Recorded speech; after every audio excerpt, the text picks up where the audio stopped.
Hi, everybody. I'm back with Zeus again, and this time we're going to do an update on COVID because we just got the numbers in and we're at our highest rate in not only the United States, but Europe. Big spike up. It's the fall of 2020, obviously, October 2020. So what we want to do is look at some of the facts behind it. We've been reporting on this since the beginning, and Zeus does a tremendous amount of research and does not have a point of view that he's adding. We're trying to look at what's actually happening, how are our bodies responding, how are we responding in mass, and what kind of behavior is going to suit us in the future. So let's go to Zeus. Hello. Hi there. Upstairs, downstairs again. Yep. So Zeus, let's talk about this. First of all, what the numbers are looking like now. And I want to say to everybody before we even get going, forget all the politics of this. This is global. We're not that smart a civilization to basically have a mass coordinated effort throughout Africa, Asia, every tiny country in the world, and the United States and Europe. So let's just forget the politics because we're not talking from a political point of view. Okay, so Zeus, what are the numbers looking like? Well, what's interesting is what we've had now, at least in the United States, most of the world has had, they're on their second wave, we're on our third. We never got, we had a big uptick, took a lot of our vulnerable populations, mostly 80 and above, but half of them were in convalescent homes in that first wave. Not as many cases, but many more fatalities. Then we bumped into a second wave, and that second wave happened, as we showed on our previous video, right in the hottest time of the summer, in the hottest states. But there was an interesting thing that I began to learn and discern from that, and that is, what happens in the hottest states and the hottest part of the summer? People go indoors to do air conditioning. Guess where this virus likes to transmit? Indoor, through indoor recirculated air. So what we now see, especially with the latest research, is that outdoors is better, and that this is extraordinarily communicable. And I've said in my research and looked at my research that it's probably likely to get less deadly and more communicable as we go on. Some of the research is bearing that out in terms of lower fatality rates, even with spiking cases. But what's more interesting to me is to look at the nature of this virus. It looks to me, at first we just thought it was a respiratory virus. Some people even thought it was kind of flu-like. But now what we're beginning to see is that this is in fact a hybrid virus. It communicates, it's probably the most effective communicator through the respiratory, droplets that hang in the air, aerosols that hang in the air, especially if you're in close quarters with apparently 15 minutes or more of exposure, close quarters to that person, especially if there isn't some little distancing or mask wearing. You increase your chances significantly of getting it. What the good news is, we don't need to worry so much about brief interchanges with people, even indoors. Most of the stuff when you're going shopping is not going to be a high-risk activity. You're in, you're out. If you're in close quarters, and this is where the new kind of petri dish is for this, is in families. That second wave had a bunch of young people, right, that were just tired of being indoors. So they got it, but because this virus is so sensitive to your age level and health level, very, very few people were hospitalized of that age group. But now some of those have brought them around to family reunions, and now the major spread and uptick is within small family groups. And large family groups and weddings where people said, heck with it. We're going to have a party. And you can't blame people for wanting to do that. First of all, this is something new that we haven't been exposed to as a species. This is a new hybrid, as you say, virus. Right. So no one knows exactly how it's going to act. And with all the politics, it's like, wear a mask, don't wear a mask, rip it off, have some fun, be afraid, be very afraid. Nobody had any real understanding of how to proceed with it. But the key is, you touched on a moment ago, and that is that the death rates are seriously changing as this thing mutates, even though we're now in our third wave of it. Let's talk about that, because people are afraid to die.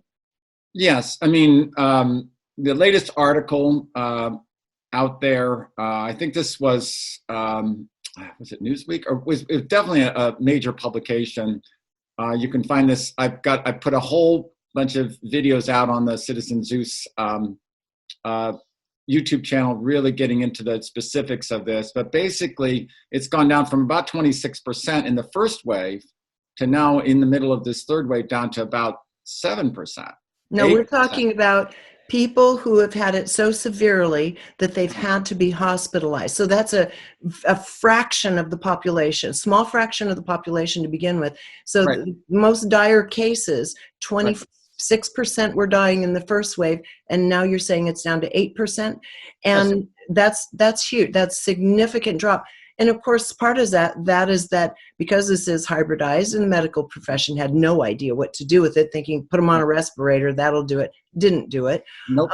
So now then they start learning about things like anti-inflammatories, like about 3 or 4 months ago, they started using dexamethasone when people come in, which is a steroid that takes down internal inflammation.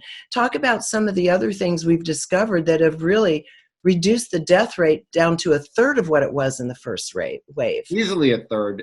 Dexamethasone alone was bringing it down 1/3. Vitamin D was speculated to would have been able to chop the mortality rate in half. So just the two of those alone.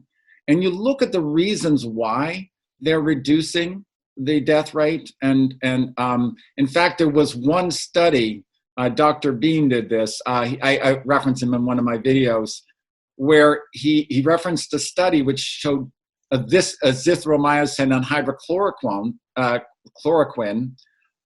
were really, some of them even had bad side effects, but were not nearly as effective as vitamin D. And not only reducing hospitalizations, but definitely reducing deaths. In fact, on that azithromycin hydroxychloroquine regimen, 13 of the 26, 50%, were in that hospitalized situation. In the vitamin D, which was I think 50 people, only one was 2%. Right, and none died. Huge. And in the other one, 2 died. Right. So, This is not medical advice. Going to put it right in there. It's at the top of the show. We're saying it again. This is not medical advice. These are studies. This is information we're gleaning from various different publications. So we're just sharing what's been shared already. Okay. This is in the spirit of education. And I wanted to say the things that have been working come in this Johnny come lately. I actually, it was you, Regina, that first turned me on to the clotting article. Yes. That happened very early on. Then I found that South China Post that showed that this had HIV-like activities because people were speculating that it was purposefully. That was February. The South China News reported that. Yes. And when you really begin to understand that it has this hybrid mentality and it's mainly a blood, immune, and nerve disease when it gets in your body, then you can really, really address the root causes. They were treating it as a respiratory virus. They were focusing on respirators. They were focusing on these sorts of things. Then we learned about the clotting, the autoimmune responses, the inflammatory responses, and then all of a sudden people started to switch. Dexamethasone would bring that down, even remdesivir, and now this new Regeneron.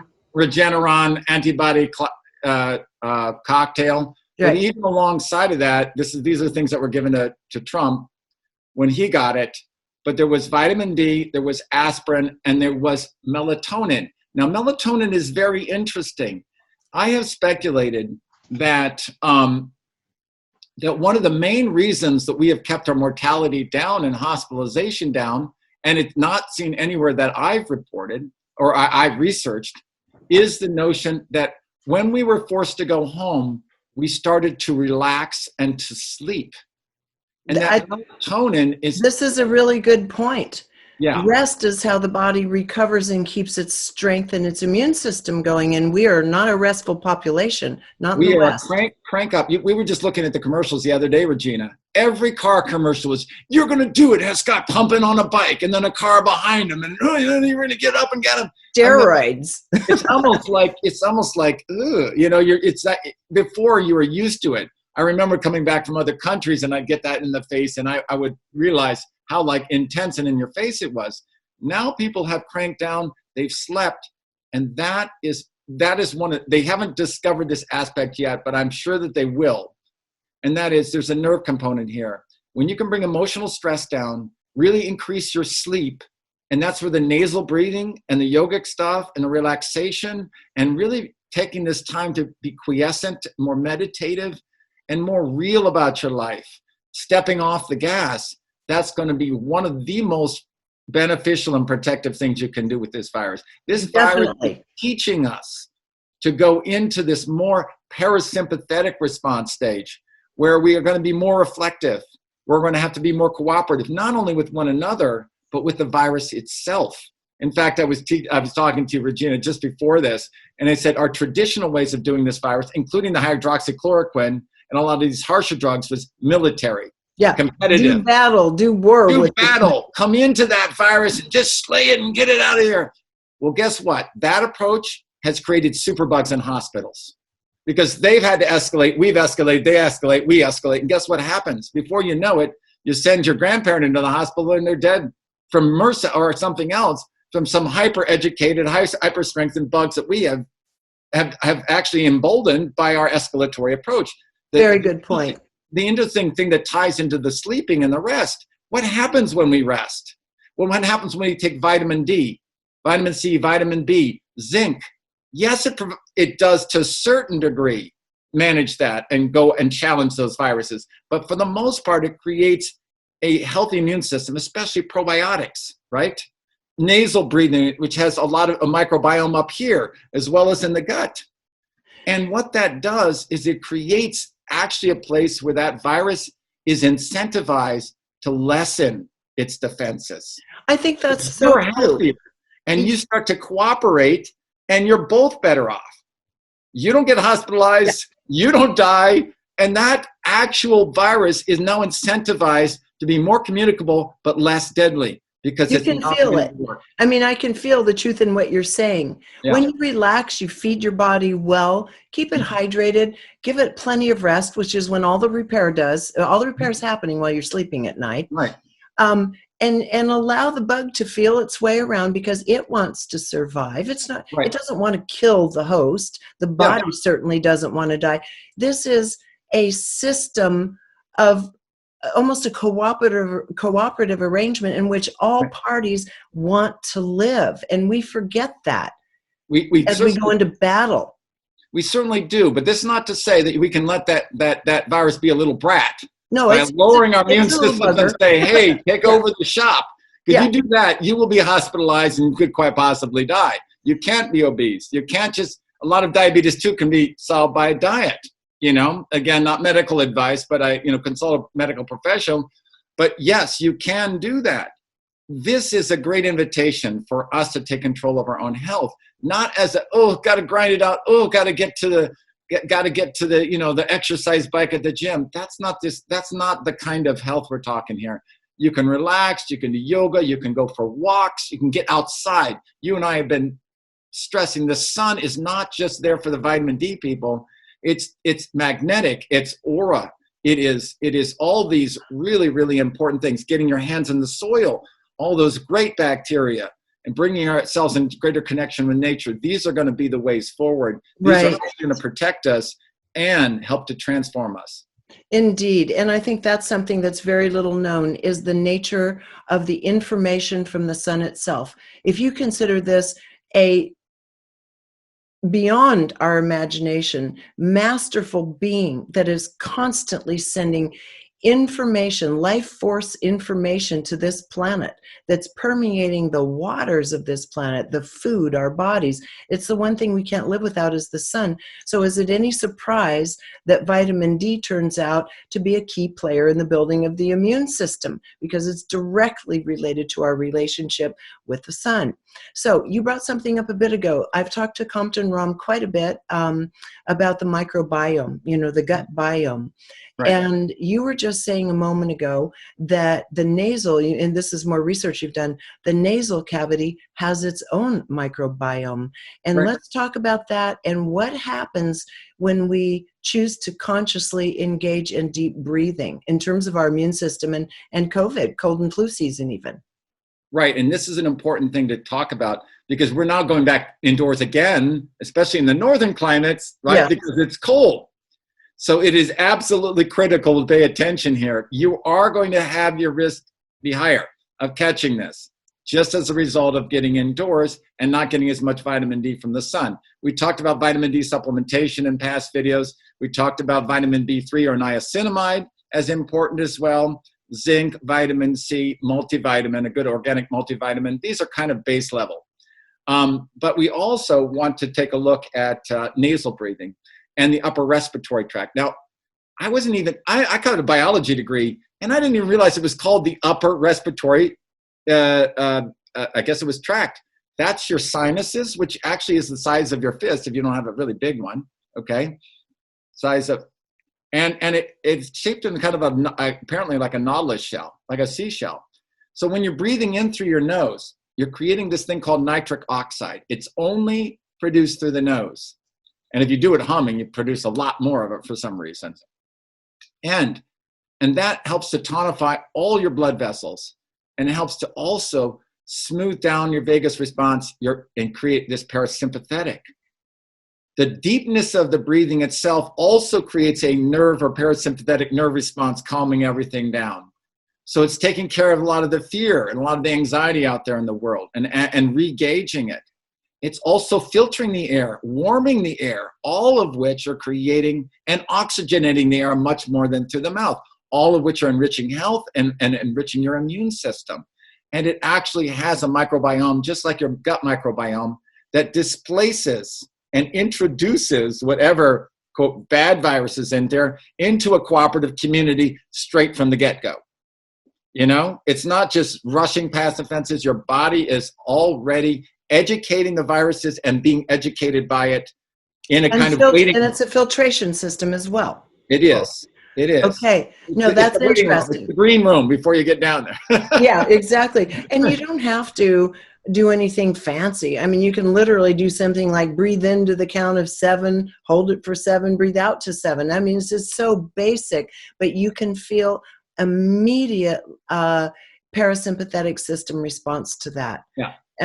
We all know about that. I mean, literally being able to modulate my breath, in my case, because I have a strange body, has saved my life on many occasions by not to allow fear to set in and to simply stop and breathe. I've saved my own life, you know, multiple times. So it can't be stressed enough. We've just lost our connection with it unless you're in the yoga community. So that's a really big one for many, many reasons, for each of us to just take a little time when we wake up and before we go to bed.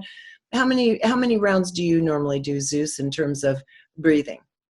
I would say a minimum of 4. Mm-hmm.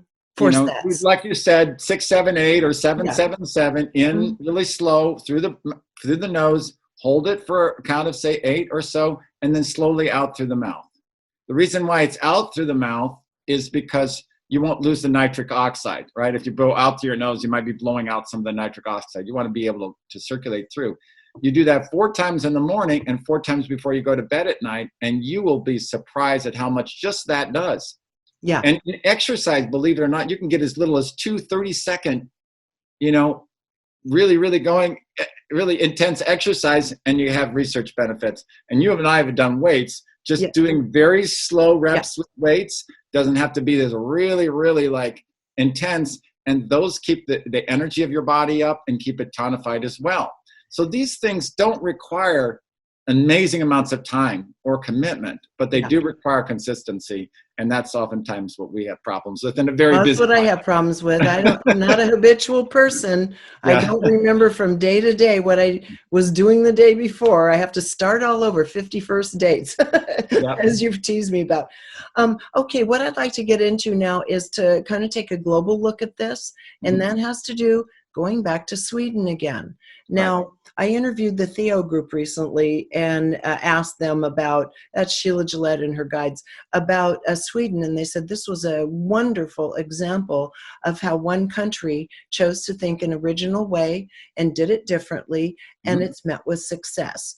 Okay, so that's from her guides. Let's talk about what you're seeing on the ground with Sweden.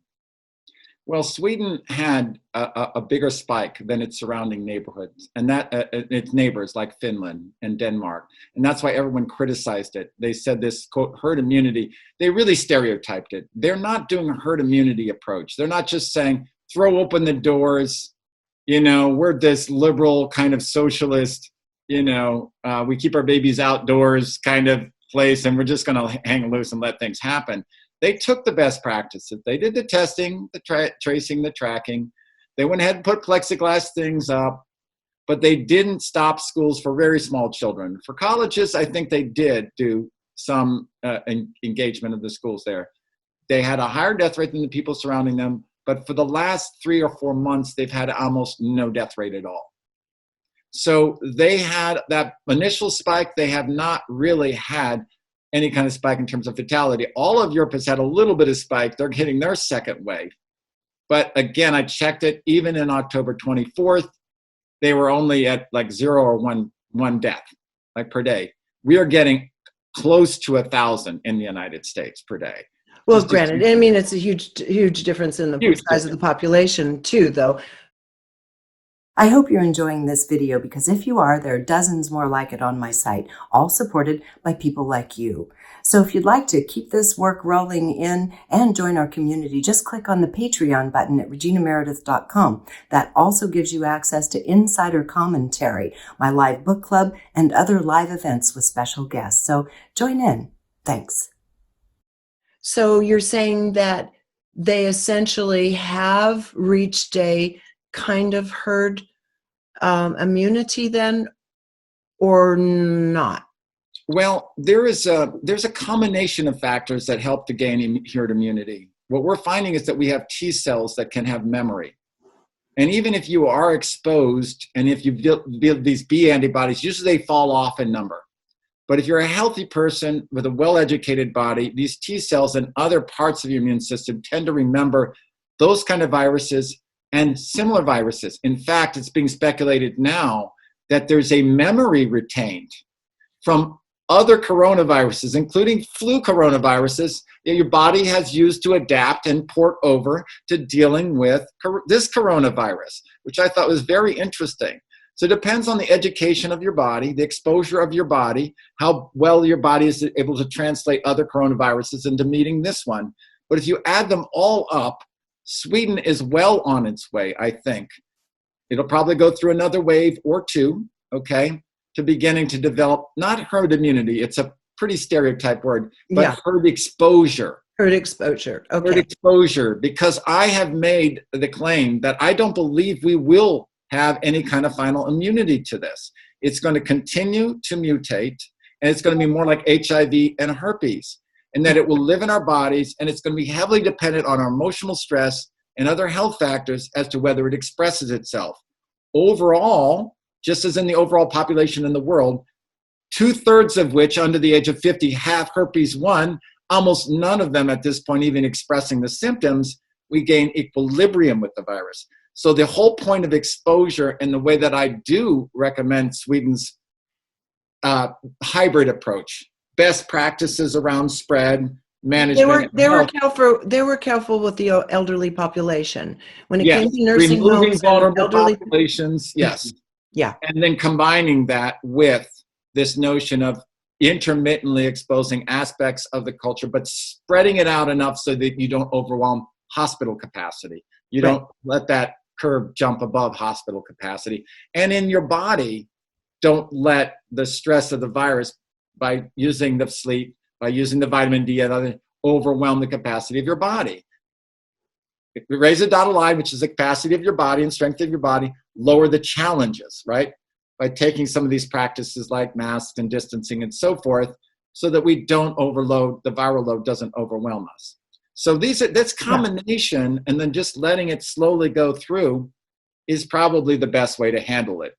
I call myself a middle vaxxer. This is also the middle way. Not the fear isolation approach or the ignorance, just open up everything and let it go around approach. Okay, let's talk about South Korea, another example of a country who's done things very differently. Because again, every single country is handling this differently based on their own core beliefs, their own ability to control the population, manage the population, mandate effectively. Some countries, you're just not going to do that. People are Right. going to do what they want. Others will fall in line. So let's look at South Korea, because they certainly had the most aggressive, successful testing program out there. Let's look at where they are now.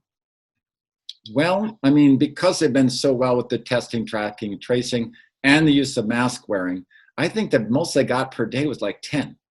You know, that literally, they have literally like a few hundred people have died, period, with a population that is quite large, you know, in the tens of millions. So, so they've done well. But I would also put a caution here, because we can't use just these prophylactic or isolation mechanisms to do it and then just leap on it every time. The testing, tracking, and tracing will allow us to more fully open up, go back to work and stuff. So we need to keep that in. That doesn't keep things shut down. But after time, and we do have to treat vulnerable populations, you know, with some respect. But over time, I think everyone's going to have to be exposed to this. We're just going to have to come to terms with it, just like any of these other blood, nerve, immune viruses. So I think Korea, they're doing a good job, but it remains to be seen. If they're simply just delaying that exposure, eventually it's going to have to go through the population. Yeah. They may be one of those ones saying, okay, the rest of y'all create the herd immunity for us. You know, let it race through all your populations. And when like 2/3 of the world has, you know, already gained some kind of immunity to it, then we'll let our guard down, which is kind of smart. It's kind of a you go first approach, you know, and they might get away with that. They might get away with it. Meanwhile, it's going to be really interesting to see in the rest of the world where we have varying degrees of mandates. I mean, we're in Placer County. There's not a lot of COVID here. So, you know, we're doing the typical, you walk into the restaurant with a mask on, place your order at the counter, go take a table, take your mask off the rest of the time, and everybody else is doing the same. That's normal here. And people are going back into gym settings. They're just spacing the bikes or the people a little further apart. But life is in many ways returning to normal. Grocery stores, you wear masks. That seems to be where it's most mandated, right? So for the most part, we are doing some of what you say best practices, and I'm going to be very curious to see what this results in come December and January, when we're really in the heat or the cold of cold and flu season. Right. Normal cold and flu season. Is it possible we're going to see much lower rates of cold and flu just because we're not transmitting quite as easily? I think so. There's going to be two things happening here. One, those people that are immune compromised or have underlying conditions will probably have a greater challenge and a greater risk. Of course. Because they're going to have a flu virus compromising the immune system, pulling it one direction, and a possible COVID challenge and coming in sideways. So it's going to be a time to really pay attention to your health. But the fact that we have masks, which we don't normally wear in flu season, we just grin and bear it, and we're having the social distancing and the spacing out of things, is going to make it, the flu virus, much less transmissible. The rate of flu, I would submit to you, is probably going to go way low. It's going to be well below average, simply because the same things we're using for COVID really intervene in flu transmission. The thing is, because we don't have tests available, we don't have antibody tests available to everyone, for example, it's going to be kind of a mishmash of statistics, because no one's going to know if this is just a normal flu, a nasty cold, or whether it's COVID. Right. I'm guessing if you get any symptoms at all, you're supposed to go to a doctor and get a test now. I'm guessing that's how it is. And I wanted to bring something up. I just happened to notice it yesterday, flipping through the new Costco, those little bundles of whatever it's not a catalog, whatever they send out on a monthly flyers. Flyer. Yeah, their mini page flyer. So I was just looking through the flyer, and in there is COVID, is it PCR? PCR testing, right? Yeah. PCR. I always want to say PRC, PCR testing. Basically, it's the test that tells you whether or not you have active COVID without sticking that swab up into your sinus cavity. And they're the normal price, $130, $140, but it might not be a bad idea, depending on the nature of the, people in your household, to go ahead and pick up one or two of those to have around in case someone starts becoming symptomatic. At least you can find out quickly and then do what has to be done to make sure everybody else is safe around them, if you have to isolate for a bit or whatnot. But the point is, even cost goes in on it, and it's supposed to be quite an accurate test. Now, I also was reading that LabCorp in particular, that's one lab that's working with coronavirus. If you have a prescription from a doctor, you can get a doctor to, for whatever reason, if you're in a vulnerable category. I don't know what it's required, don't know how this works, you'll have to figure it out. Call your doctor and see if you qualify to have an antibody test, and find out if you've already had it. And if your body's already dealt with it, then you can probably feel a little more calm about the notion it didn't take you out once. It's probably not going to take you out the next time around, as long as you keep up those good practices.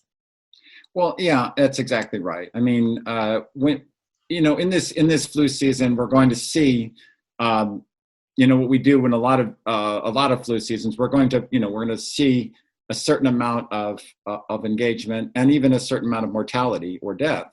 And the only real way that we can, in the end, even measure something is excess death or excess mortality. Right. How much it is above, and we're going to say, okay, it may be a combination of flu and COVID. But I think right now, again, the main thing is we have an understanding, and this is something we had in the spring a little bit, because it was just on the tail end of cold and flu season in February. And that is, there are some distinguishing factors between the two. Usually with flu, for instance, you don't lose your sense of taste or smell. Right. But if you lose your sense of taste or smell, that's a pretty good sign you've got COVID, So I would definitely do some research, reawaken your research from last spring and winter about the things that that distinguish between one and the other, But for the most part, if you are worried, you can get tests now. They're a little bit expensive. I think they're about $100 or so, but at least, it's better than risking. Yeah, I mean, the PCR test that tells you if you have active COVID, like I said, the standard seems to be about $120 to $140 per test. Right. So you just have to decide if it's worth it to have one on hand rather than waiting till you're sick, or your mate or your kids are sick. That's good information to have. If someone has active COVID, you're going to want to keep them close to home. That's only fair to the rest of the population. We might find out that we have an incredibly, we may have a more healthy winter coming up, just because of what we've learned about boosting the immune system. And as I mentioned earlier, taking these minor precautions, don't touch everything in the grocery store after you've just sneezed into your hand. That's just smart. These are good things to learn anyway. Yes, we'll have actually cultivated the habits and gotten them down. But also we may have some transfer of memory. Yes. From the COVID over to the flu, because they're probably both coronaviruses, again, are very similar in nature. So we will see on that as well. It may be that we super educate our bodies and get our immune system amped to such a level that we handle these dinky flu viruses, no problem. We've just gone through a huge workout and we're like, oh, that's not bad.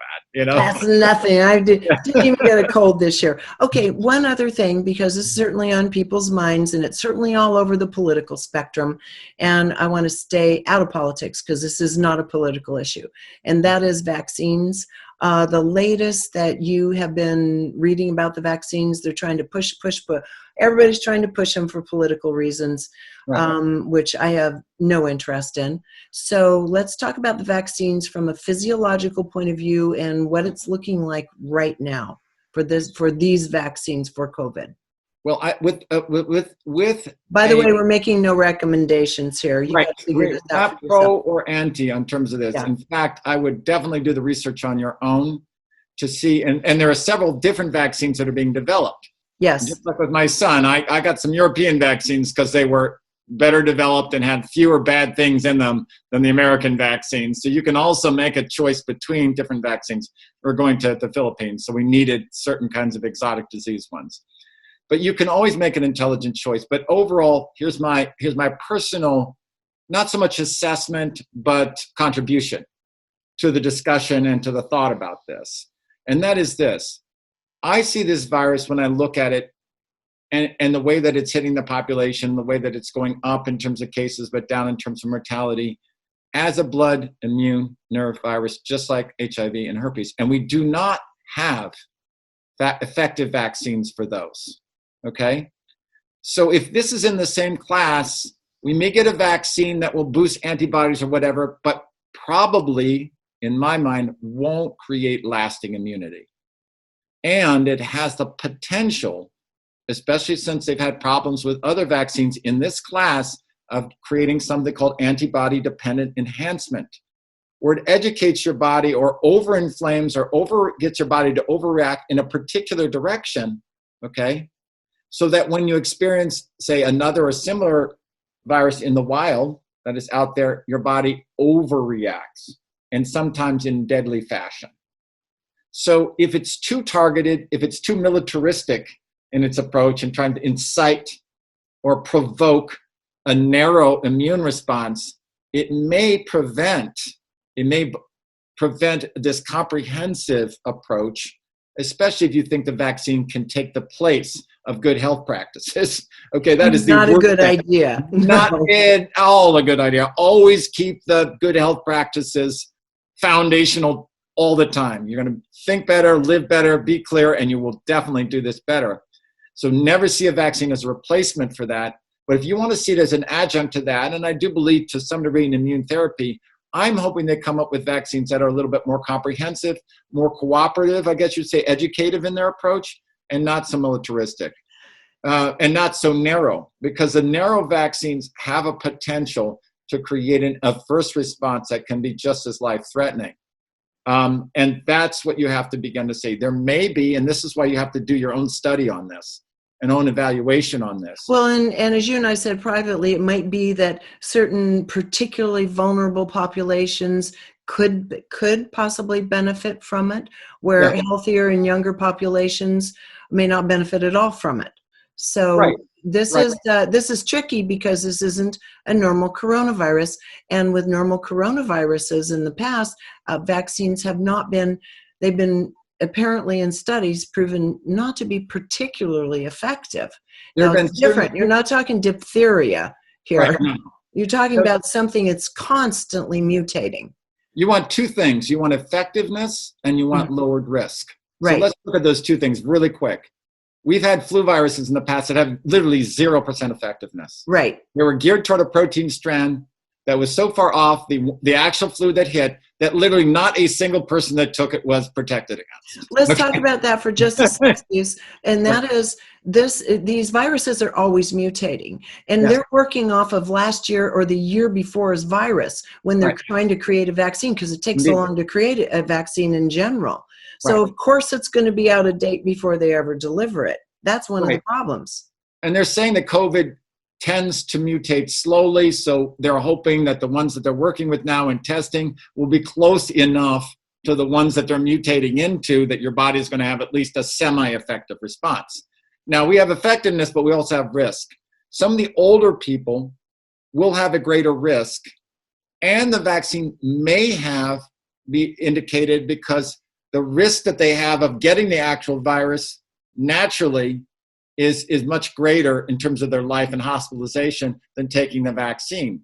Now, with younger populations, that may actually switch, because it's shown, including flu vaccines in the Marshfield Family Clinic in Wisconsin, that even when kids had flu vaccines 5 years previous, it actually diminished their immune response and efficacy to new novel forms of that virus. So these both can be true. You don't just say vaccines are good or vaccines are bad. What you do is you look at the effectiveness and you look at the risk relative to the actual person who's going to get it. And then you make an informed decision, hopefully maximizing effectiveness and minimizing the risk relative to that person. That's the way we would do it. Now, that's not how you sell 1 billion vaccines, right? After you've developed it, you just go on a full-out blitz saying it's going to be great for everyone. We're going to cure it for everyone. It's going to be great for the pharmaceutical companies. Let's make no mistake. This the is more a they real kill. boon to the pharmaceutical companies, Right. which of course most of the people in this country don't trust. So Right. it's kind of a sad situation we found ourselves in, because we really are reliant upon true education at this point. Yes. Real science at this point, individualized science for our own bodies at this point, and all we're getting is a sales job. So of course that's disturbing. So I appreciate the fact that you actually have spent a lot of time looking into vaccines, coronavirus vaccines, and all other vaccines for that matter. And I appreciate your very kind of meted approach, because in the end it's going to come down to each one of us being self-educated and making that decision. It is, because the drug companies have been stripped of liability. Literally, if they do the wrong thing, they pay pennies on the dollar or nothing at all. So now the onus really is on you, the audience, okay? Because you're not going to be made whole, and you can't get back a life or a disability created by a bad vaccine, or an ineffective vaccine. So I would definitely encourage each person to keep that foundation of health there, and to look about efficacy and risk in your particular, the people that you care about, and yourself. And to get more than one source. You can see a lot of that specific information consolidated on my Citizen Zeus YouTube website. If you want to do deep dives into any one of these vitamins or so forth, or the pharma industry, I've got a video for that. You have a plethora of links. I just released a batch in the last 6 new videos in the last week.